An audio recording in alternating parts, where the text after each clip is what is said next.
ఎంతో గొప్పవాళ్ళు కొంతమంది ఏ మచ్చ లేకుండా ఉన్నవాళ్ళు కూడా కొన్ని సందర్భాలలో వారి యొక్క నలుగురి నోళ్ళల్లో నానడం జరుగుతుంటది.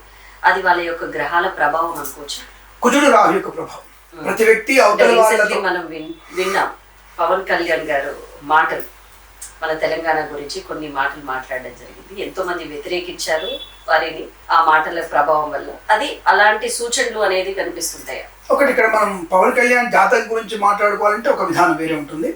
లేదంటే ఈ పవన్ కళ్యాణ్ గారికి ఆ మాట ఎందుకు పడ్డారు అనే విషయంలో కుజుడు రాహు యొక్క ప్రభావం ఉంటుంది. ప్రతి ఒక్క వ్యక్తికి కుజుడు రాహు ప్రభావం ఉన్నప్పుడే నిందలు పడడం కానీ అవమానాలు పడడం కానీ, అదే వ్యక్తి పైకి వెళ్ళడం కూడా 6 గ్రహాలు కారకుడు. అదే కుజుడు రాహు కనుక మకరంలో ఉంటే అద్భుతమైనటువంటి యోగాన్ని కలిగిస్తుంది. అదే కుజరాహులు కనుక మీకు సింహంలో ఉంటే నెగిటివ్ ఎనర్జీ కలిగిస్తుంది. దానివల్ల ఉండేటువంటి ప్రభావాలు అలా ఉంటాయి. కాబట్టి కుజుడు రాహు కర్కాటకంలో ఉంటే నెగిటివ్ ఎఫెక్ట్ ఎక్కువ ఉంటుంది.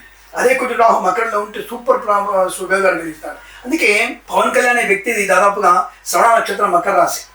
ఆయన శ్రవణ నక్షత్రం మకర రాశి 1971 సెప్టెంబర్ 2 ఆయన. అంటే ఇది రియల్ టైమ్ అని మాకు తెలియదు, రియల్ డేట్ ఆఫ్ బర్త్ మాకు తెలియకపోయినా బట్ ఆయన షూర్ పోతే ఆయన జాతకం నేను పరిశీలించాను.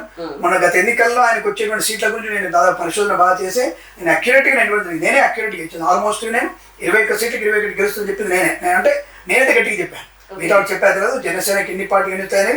ఇది విట్నెస్ ఉంది, ఏ ఛానల్ తెలియదు కానీ ఇది విట్నెస్ గా చెప్తాను నేను ధైర్యంగా. ప్లస్ 154 దాదాపు సీట్లు వస్తే గెలుస్తారని చెప్పి ఇది చెప్పింది నేనే. కొంతమంది నేను ట్రోల్ చేశారు, అప్పుడు నన్ను బాగా ట్రోల్ చేశారు కొంతమంది. నీకేం తెలుసు జాతకాలు చెప్పుకోను అంతే నువ్వు అరే జాతకం అనేది ప్రతి ఒక్క వ్యక్తి గురించి చెప్పవచ్చు.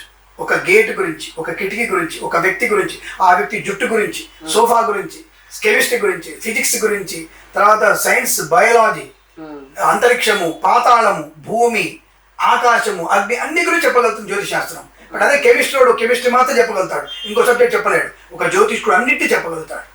I'm sure about that. చాలా మనకి జ్యోతిష్యం అనేది ఆ వ్యక్తి యొక్క జన్మ జాతకాన్ని బట్టి, ఇప్పుడు ఒక లీడర్ అనేవాడిని బట్టి మనకి గుర్రాలు నడుస్తాయి.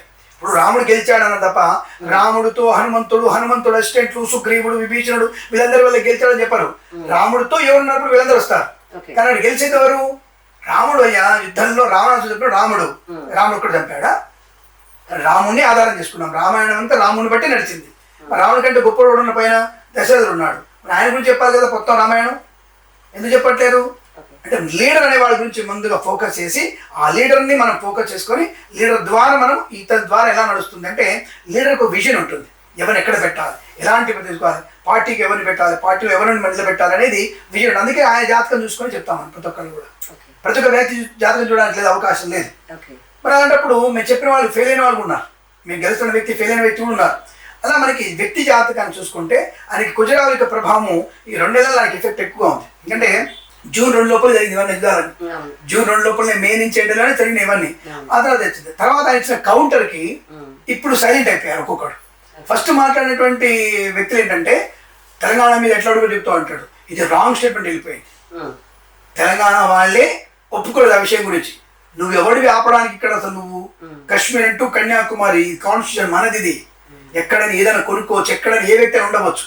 ఇది మాట్లాడడానికి ఎమ్మెల్యేలకి కనీసం కామన్ సెన్స్ ఉండాలి, ఎమ్మెల్యేస్కి కామన్ సెన్స్ ఉండాలి, నార్మల్ పీపుల్కి ఉంటుంది. అరే మన దేశం మొత్తం ఎక్కడైనా కొనుక్కోవచ్చురా, తమిళనాడు పోవచ్చు, అన్ని దిక్కులు పోతున్న విషయంలో. తర్వాత చాలా మంది వేసుకున్నారు, అరే మీకు బుద్ధుంది ఏమన్నా, మీ వాళ్ళు ఏమో అక్కడ పోయి మీటింగ్లు పెట్టవచ్చు, అక్కడ పార్టీకాయలు పెట్టవచ్చు, ఇక్కడ వచ్చి ఇంకోటి పెట్టవచ్చు, అక్కడ నువ్వు పోయి మరాఠీకి వెళ్ళొచ్చు, ఈయన పోయి కేరళ వెళ్ళొచ్చు, ఆయన అక్కడికి వెళ్ళొచ్చు, ఆయన ఇక్కడ ఎందుకు రావద్దంటున్నారు మీరు అనేది కౌంటర్ వేసుకున్నారు. పవన్ కళ్యాణ్ గారిని తక్కువ మాట్లాడింది ట్రోలింగ్ చేస్తున్నా.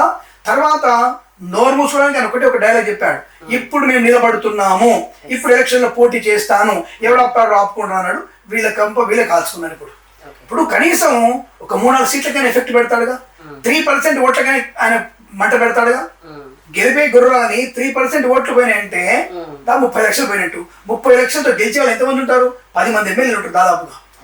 వాళ్ళు పూస్ట్ ఓడిపోయినట్టే. ఈయన గెలవకపోవచ్చు మేబీ, కానీ ఒకవేళ గెలిస్తే నీ పని అవుటే.